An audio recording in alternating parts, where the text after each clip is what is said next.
Welcome back, everyone, to God's Peculiar People. We are taking a quick step away from the Amy Carmichael series, mainly because I need to do more research. I am your host, Amy, and I just kind of got to the point where it's like, I need to read a little bit more about the Donover Fellowship, how it started. So we're going to take a step back from that for a few weeks, actually until next year, and do a few other episodes through the end of 2025. So we will come back to Amy Carmichael, but for the moment, we need to set aside some study time to understand her better. So in this video, I want to share with you an interview that I did back in 2022. It's actually the first and only interview I have done with a lady from Samaritan's Purse and the Operation Christmas Child. So let me tell you a little bit about this ministry. It actually was founded in 1993. Franklin Graham received a call from a man in England who asked if he would be willing, Franklin Graham would be willing to fill shoeboxes with gifts for children in Eastern Europe. And from that, they were able that first year in 1993 to give 28,000 shoeboxes of gifts to children in Eastern Europe. It has since expanded to areas around the globe, South America, Africa, everywhere you can think of. And the most recent numbers have the number of shoeboxes at 232 plus million shoeboxes having gone out. Now, this is something that my family and I personally have done since about 1996. We have packaged as a family. We've collected shoeboxes. Every time we would get a shoebox, save those, and then put toys in them. And now they have fancy printed boxes and plastic shoebox that you can give, and so the kids have something to store items in. And so we're doing that this year. We're going to be assembling some. I'll try to take some pictures, post them on Instagram, and so you can see what that kind of looks like, what goes into them. But we are always excited to do this, and since it's coming up to Thanksgiving, which is the time that they're going to be collecting those shoeboxes, I thought I would share this with you in case you're interested in contributing to this ministry as well. Now, if you're don't have time, if you're listening to this much later and you're like, hey, I wanted to help, but I can't, they have a way where you can just assemble a shoebox online for $30, and they will get all the pieces and put it together for you with your donation of $30. So there's different options for you as well in that way if you're interested. Now, this video is in no way sponsored by Samaritan's Purse or Operation Christmas Child. It's just a ministry that I heard of years ago. I found to be very interesting. It's a way to get the gospel to children and families around the world. That's the whole purpose, is to, by reaching the kids, by sharing a gift with a child, it gives the opportunity to get into the homes of the parents, the families, the community, and share the good news of what Jesus Christ has done for us. That greatest gift of coming to earth, dying on the cross to pay for our sins. So I just wanted to share that with you. Now let's enjoy the interview. So I was connected with Lizette Miller, who is the Media Relations Manager for Operation Christmas Child, and she very graciously had an interview with me. I have to admit, this is my very first interview that I have ever done. We did it via Zoom, and I was slightly nervous. She did a wonderful job. Lizette, thank you again. But I began talking to Lizette, and one of my first questions was asking her to briefly explain how Operation Christmas Child got started. Operation Christmas Child, is a project of Samaritan's Purse, a nonprofit international disaster relief and organization. And so what I love is that Operation Christmas Child started in the early 90s. And it started with a request to fill shoeboxes with gifts for children. And it was in war-torn Bosnia is when the request came in. And so that request was sent to our Samaritan's Purse president, Franklin Graham, back in the 90s. And it was a friend, had asked. And so he asked the local church pastor friend there in Charlotte, North Carolina, hey, do you think you could help us do this? And then within weeks, they had gathered up to almost, I think, 11,000 gift-filled shoeboxes. Wow. Yes, and so that was, years ago. We're coming up on almost 30 years of this incredible project. And so it's just amazing to see how it's grown over the years. And so now it's just something we do every single year, and God continues to increase and bless this ministry. Very cool. It makes me feel old because I'm older than Operation Christmas child. So Hey, me too. It's I'm okay. realizing suddenly it's like, wow, all these things I used to think were like around the time I was born, or they were older than me. It's like I'm younger or I'm older now. Crazy, crazy. So, so you mentioned Bosnia was the first place. I didn't realize that. That's the first places shoeboxes were distributed. Where around the world? How many countries have you distributed boxes to?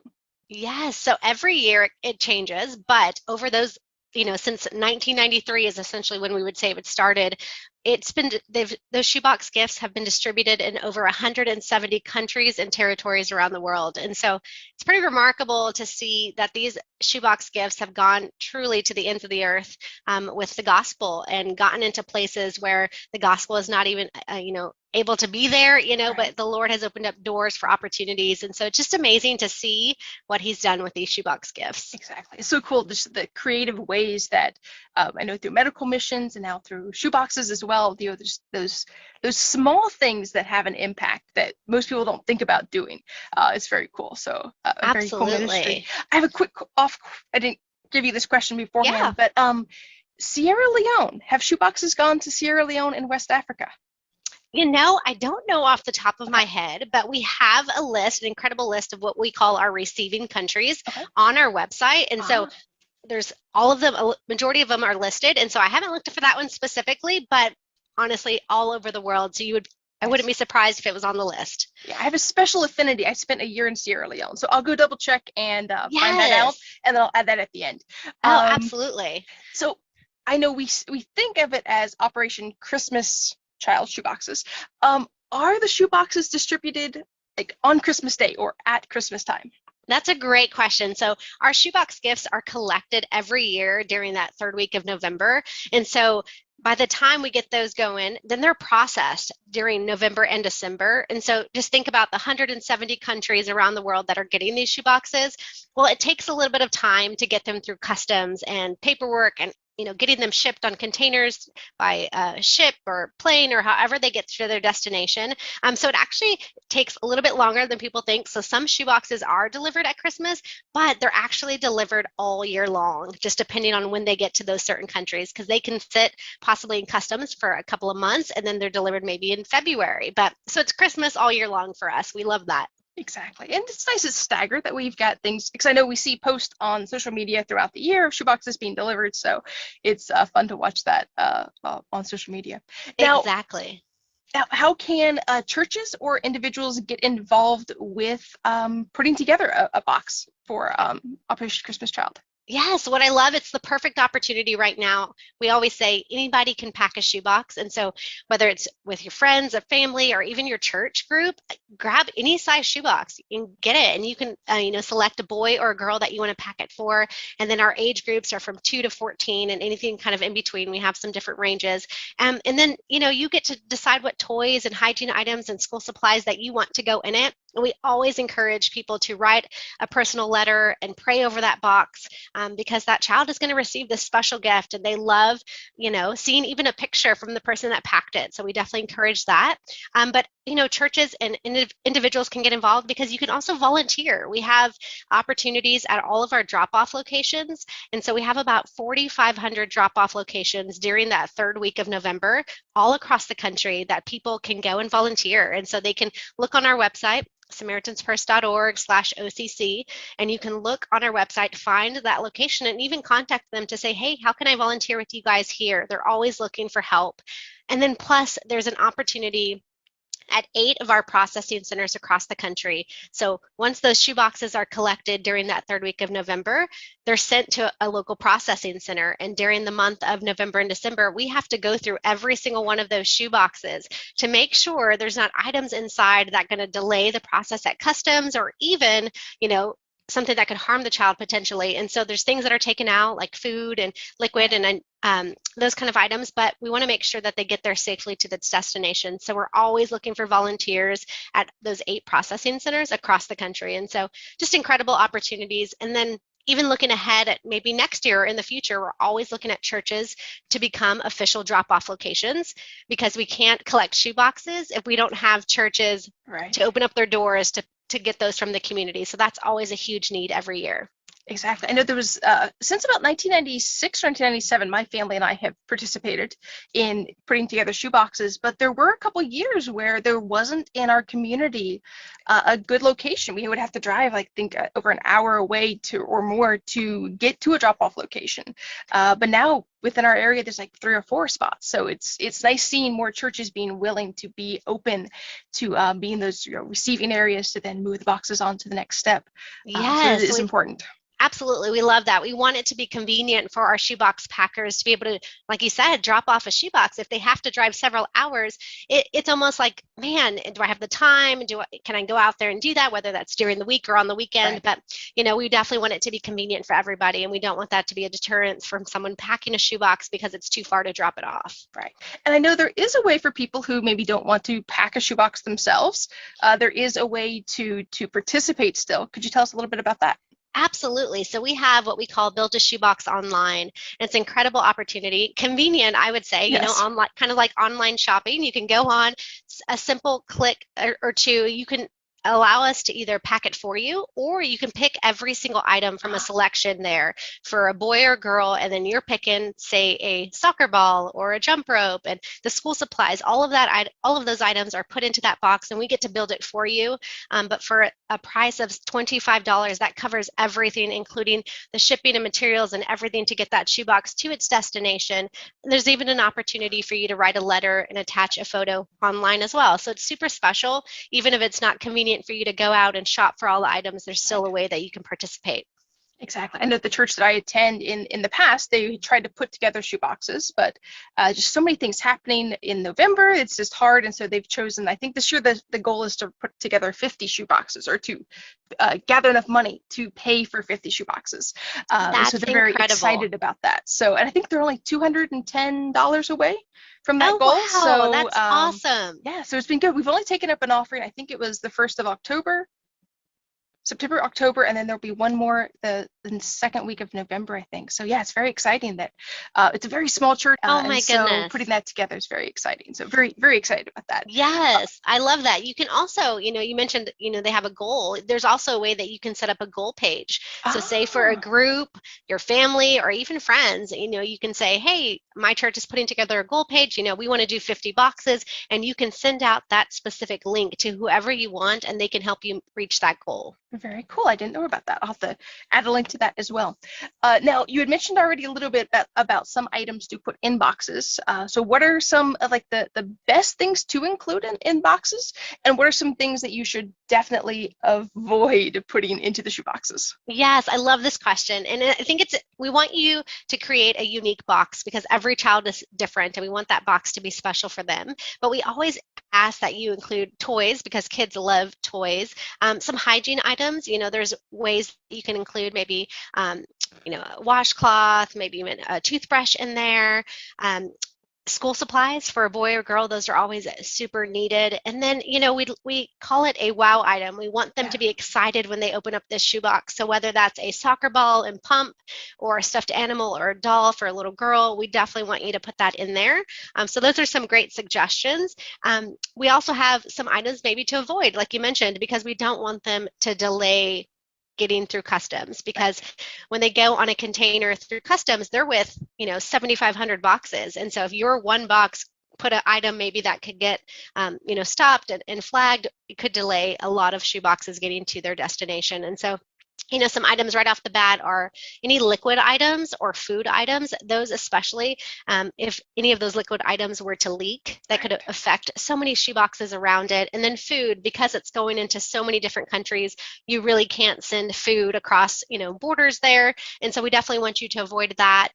But we do have some great suggestions online on our website. You can see a huge list for Yes. every gender and age on what we recommend, and even some items to avoid. Those are on there as well. So we can definitely send people to the website and they can look out if they have a question about a specific item, or they're like, can this go in there? There's a great way for them to find out. Exactly. I know we like to collect the especially when I was a kid, we like to collect the Happy Meal toys or toys from different, fast food places. And we were always Yes. like, ooh, but can we put this one in? Looks like it has like maybe a sword or some sort of a weapon. So it's like, oh no, we can't put that in. And so Yes. trying to be very careful about that. But I know many people just it's just a toy. But remembering, the military, anything kind of military to kind of avoid. Would that be correct? Exactly. Yes. Any war items like that as well. Just, going through different countries, everyone has different rules and guidelines and laws. And so we just want to avoid any hesitation, any delays from getting those shoeboxes to the children. Exactly. Very good. And now, what is something specifically that you wish that people knew about Operation Christmas Child? Something that to you is just maybe overlooked or not, or very little known about that you would like people to know? Absolutely. Well, a lot of people think that the shoebox gift is the kind of the end result, but really it's just the beginning. It's my favorite thing because when we give the shoebox gift to a child, they also get a booklet called The Greatest Gift. Yes. And it's a way for them to hear about the gospel for the first time for many of them. And we get to introduce them to the gospel and the good news. And they get that. But in that outreach event, which is where they're getting these shoebox gifts, they're invited back for a 12-lesson discipleship program where they get to learn how to follow Christ and even how to share them with family and friends. And what I love is these kids are so encouraged to come back. They go through this 12-lesson program. They're going through what we call the greatest journey, and they're learning. Yes. There's different lessons that they can understand in their language by teachers and that are teaching them about the Bible. And then there's even a graduation ceremony at the end. Where they receive a New Testament Bible in their own language. And it's incredible just to see the multiplication of what's come out of this program. Churches have been planted, uh, communities have been changed, families are forever changed because of these programs and the kids that are going through these programs. And so a lot of people think, okay, we go and drop off the shoebox and that's it. But no, it's truly just the beginning. And so I think a lot Exactly. of people don't realize that. We focus on what we call evangelism, discipleship, and multiplication. The evangelism part is where we get to share about Jesus, right? When they get the shoebox gift. The discipleship part is coming through that greatest journey, that 12-lesson program, and then the multiplication, because we know God truly uses that to change their countries, change their communities, their families forever with the gospel. Exactly. Just a child opening up that shoebox just opens up the door to them and their family to hear the gospel, and it's just so important, especially as kids. I know my mom, through a Good News Club, got saved when she was about 4 years old. It's just someone starting something, just reaching out to her as a child and sharing the good news with her, open that Yes. door, and it's so important, for kids to hear it before they're inundated with everything else that the world has to offer, and especially for kids in underdeveloped countries, poorer countries, that they get to hear about someone who does truly love them. Where Absolutely. I mentioned Sierra Leone, the kids there, they weren't loved.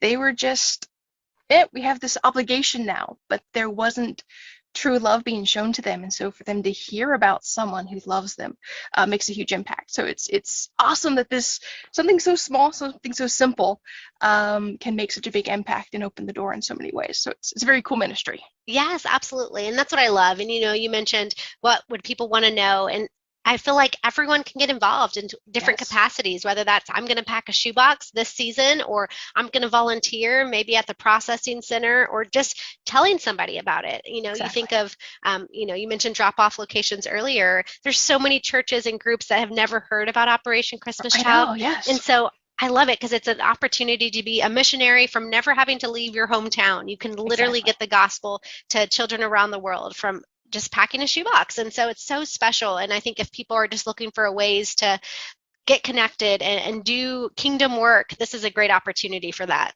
Exactly. And it doesn't have to be 10 boxes, or 100. It can just be one simple Exactly. box. And that's what's so, you know, because I think, like you said, the cost online is like about $25 for one box. Yes. Most people, the average person can do that and have an impact on not just one child, but the whole family surrounding that child. It can be a huge impact. So it's something so simple, so small, but that has such a huge impact. So it's amazing. It's very cool. Yes, absolutely. Very cool. Now, another question for you. This is the God's Peculiar People podcast. So, trying to highlight people who are trying, doing things for God, whether it's hymn writers, preachers, or ministries like this that are wanting to have an impact on people's lives. So, who is a peculiar person who has had an impact in your life?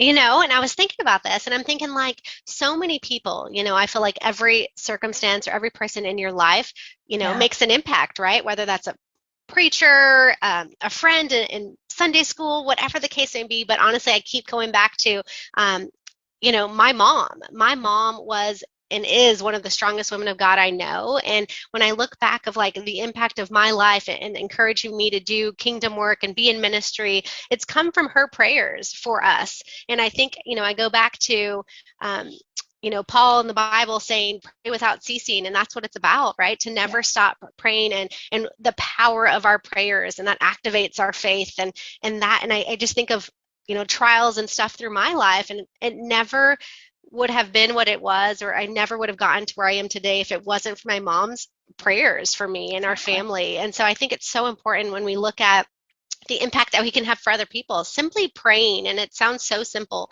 but praying for someone, praying for a Yes. family or a friend, and having that impact, those prayers go such a long way. And you could be having an impact on someone's life without you even realizing it by simply praying for them. And so I keep Right. going back to that. And I'm like, gosh, my mom truly has had the biggest impact on my life and my faith walk because of her prayers, in the times where I was struggling or anything in life, anybody's Exactly. trials or things and challenges. It's like prayer is what's going to get us through that. And so it's just so special to think of that. She is that person for me. Exactly. Very cool. I figured you would have something like that. Someone who's very, very close to you that has made a big impact. Because it's so easy to just say, oh, this famous person. But truly, it's those people who are the closest to us that tend to have the biggest impact, but maybe we don't always realize it. So it's very cool that it's your mom. So, Yes, and I think it's so powerful because it's so easy to be like, okay, it's this, speaker or this right. woman author, whatever the case may be. But I'm like, man, who has had the biggest impact? And it Yeah. really just comes back to her because without her prayers, who knows what my life could look like today. Exactly. It could be very different. So, Yes. very good. Well, Lizette, I want to thank you so much for taking the time to bear with me through my first interview for the God's Peculiar People podcast. You were very gracious to give me some of your time today, and I hope that Operation Christmas Child has a lot more shoeboxes this year. How many were packed last year and distributed? Yes, great question. We had, gosh, over 10 million shoeboxes Wow. packed and distributed last year. Our goal is 11 million Okay. worldwide this year. That's 11 million kids that could hear the gospel in the coming year from those shoeboxes packed. And so we're just extremely excited to see what God's going to do this season. Very good. Well, I'll make sure to include links to Operation Christmas Child and the other places, as well as finding out if you guys have sent shoeboxes to Sierra Leone. I imagine, I think I've read that you have, but I'll go back and double check. But Yes, thank you so much for having an interview with me today. absolutely. Thank you so All much, right. Amy. It was a pleasure. So hopefully after listening to this interview, you want to build your own shoebox. Unfortunately, it is a little late in the year to be able to assemble possibly your own shoeboxes. The collection week is November 14th through the 21st, so this is coming out a bit late. You'd only have about 2 weeks to get anything done, but take advantage of the online option and build one or two online if that's something you want to do this year just to be able to participate. And then start from now through next year collecting items that you can put into shoeboxes, decide how many you want to do, see if your church would be interested in getting involved and collecting items throughout the year. It's a great thing for kids to be involved in, getting to collect items, bring in toys. Just make sure that you go through the website, read the do's and don'ts, and don't include anything that you shouldn't, to make sure those boxes get to their destination quickly. So I mentioned that I was going to check and see if Sierra Leone was a country shoeboxes have gone to, and yes, shoeboxes have been to Sierra Leone. I read an article from Operation Christmas Child dated January 2019, and it states that from the year 2018 on, roughly 640,000 shoeboxes have been sent to Sierra Leone.